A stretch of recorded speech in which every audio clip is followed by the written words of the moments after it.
Afriki wadulkay waan ku dhaqan Afriki wadulkay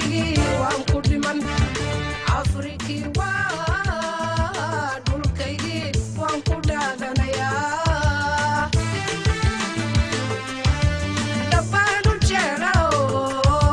dalilu ma ogoli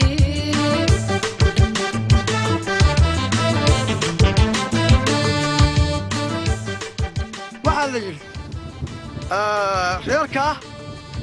ha ka guuro halkaa u yaalo waxaa ka horreeyey aqal yar oo 3 maqsina oo duq 9 jira uuna keediina halkaa ugu buula halkaa ugu dhisa oo ina keediina oo la dhisay waa la burburiyey waxaa burburiyey oo sababta lahaa maamulka meesha ka jira u balahaa halkii aan ka sugaynay gargaar iyo qaanqabad iyo meesha caalamkay u qayshato waxaa dhacday in la yidhaahdo guur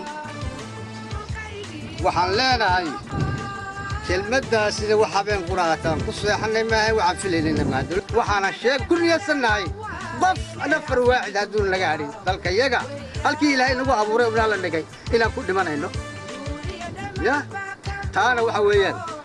waa ku ballan qaadaynaa degmada Lukaya ayaan ku dhashay nin weyn baan ahay marka ilaa 6 baan jiray ilaa inta kama tagin Lukaya taa maantana ka guud baa leeyahay waxaan ka imid dal dibadaha may nin waxaan ahay la iga dhigay Oromaa oo ka yimid Itoobiya kale sideedii baa la ila hadlay dara haddii la ila noqdo wa inaan ku dhimanaya wallahi oo nin sheegay aqalayadu la burburinay oo kamid ah dalka ka guura taa ma qaadan kolnaba ma qaadanayno hadday dawladdu si degdeg ah wax uga qaban weydo dhimasha ka naqan degmada yadii oo golaasho waan ka weynay haddaba waxaan doonaynaa in dawladdu ay nooga jahayso si toos ay nooga jahayso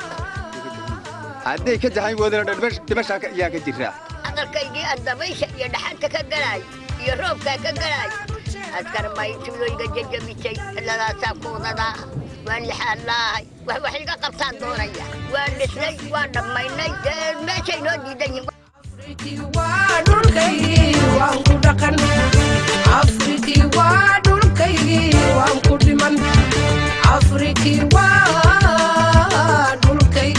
waan ku dhaqanaya